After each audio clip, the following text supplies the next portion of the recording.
Always good to talk to you, but what a treat to have you here in the studio. It's exciting to be here, the finest news headquarters in the world, in my view. Well, we're glad to have you say that. And Yeah. we're glad to have you part of the team when we need somebody to answer the questions like you were doing up on the Hill today during that hearing. Now, just overall, what did you make of that hearing? It's probably about the 10th or so time I've testified before some U.S. Congress committee, and I got to say, I thought this was the best in terms of the committee. This is a 21-member committee.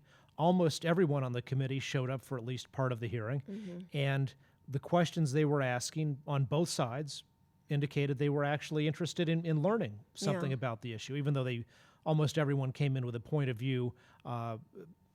It was what a hearing is for, which is for the legislators to inform themselves better. And so often, U.S. congressional committee hearings are this just kind of kabuki theater, where they go through sort of this ritual, or you see this sometimes in Supreme Court nominations, where a senator will spend more time talking about his views of things than he will actually trying to ask the nominee questions. Yeah, and there was good questions, no question about Yes. it. But that was a very interesting back and forth. You and Professor Malcolm and Chief Ramsey. Commissioner Ramsey had with Congressman Conyers. There he is saying that this is the most insane legislation he's ever seen.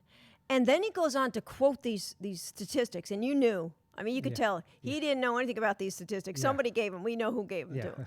But he goes on quoting the statistics about, for example, tragically how 300 African-American youths are injured or killed by gunfire each week.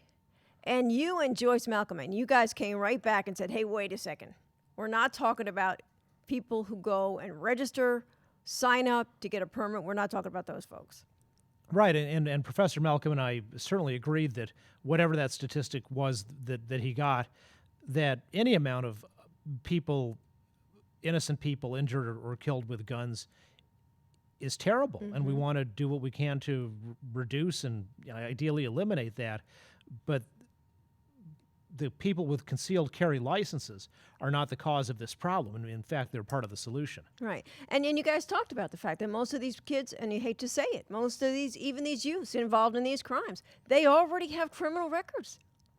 Well, that's right. Professor Malcolm talked about that some, and of Yes. course, in my book, Guns Who Should Have Them, there's a long discussion of that.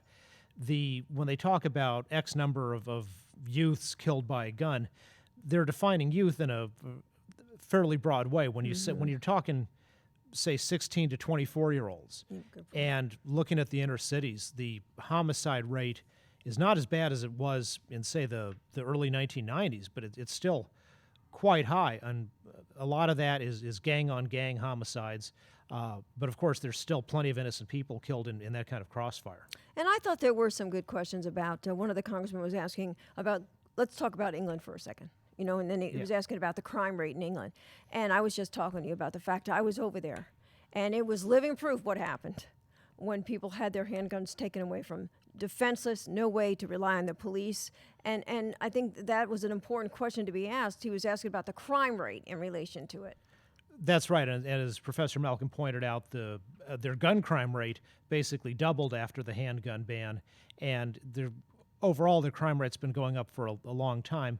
And one of the reasons is, even before the handgun ban, handguns were licensed extremely restrictively, and it was basically illegal to use one in self-defense. And today, if you have a shotgun in your home or a rifle in your home that's registered and all that, it's mostly illegal to use it in self-defense. You made a good point about, you brought up Heller.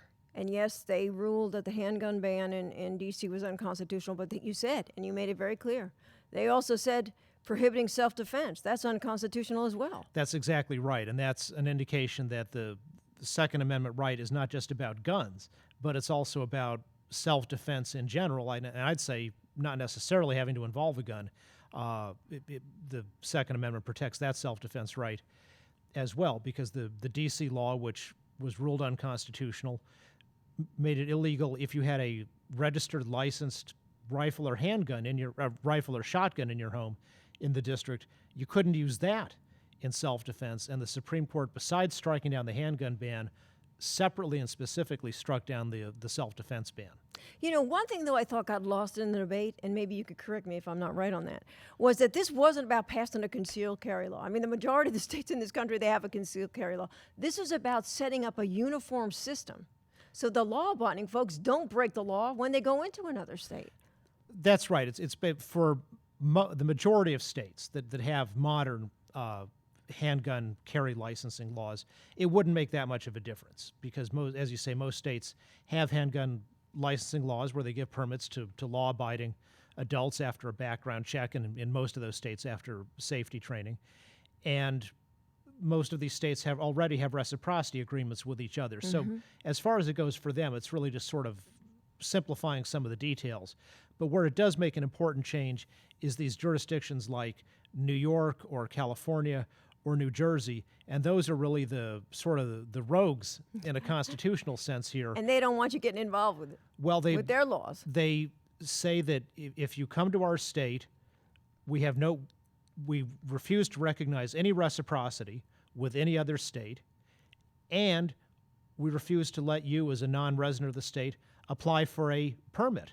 So there's no way you can lawfully carry a firearm for protection in a place like New York or New Jersey. And my testimony said that's not only a violation of the Second Amendment, it's a violation of the right to travel, which is a very important part of our Constitution as well. And one of the reasons the 14th Amendment was added to the Constitution was specifically to give Congress the affirmative power to act, to protect the right to travel, and of course to protect the Second Amendment as well. And you know, New York and Bloomberg, I mean, they're fighting this tooth and nail, and that's because they don't want anybody telling them how to do business. Well, Michael Bloomberg goes around with armed bodyguards wherever he Right. goes. I believe at taxpayer expense. Maybe he buys some extras for himself. But when he goes to Pennsylvania or wherever, he gets to have multiple armed bodyguards with him.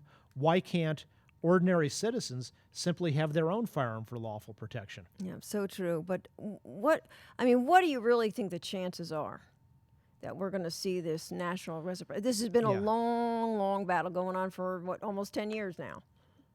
Yes, but we're getting a lot closer than ever before. This is the first time that we've ever had a committee hearing on this bill or anything like it in Congress, and that's an important thing to do. Not everything that Congress enacts ever had a committee hearing, but it definitely helps. So that's an important thing, and I think we'll likely have a vote of the House Judiciary Committee on it later this fall, and then after that, the full United States House of Representatives. And that's an important step forward. Yeah. As you know, it often takes several sessions of Congress to pass something, but this is what's being done right now is a big step forward. So what was the point you wanted to leave and make with these Congress people today? That Congress people who have a very sincere and appropriate commitment to the 10th Amendment and to states' rights should feel comfortable voting for this, because one of the things the Civil War showed that we needed to adjust the state-federal balance, and in particular, among the things it showed was that we needed to give Congress a new power, which is the power to protect the national citizenship rights of American citizens, whatever state they're in. And that's what this bill, H.R. 822, does. It protects the right to travel, which is a national citizenship right, and it protects the right to bear arms, which is a national citizenship right. And that's what Congressman Gowdy said to me, this is not a state rights issue.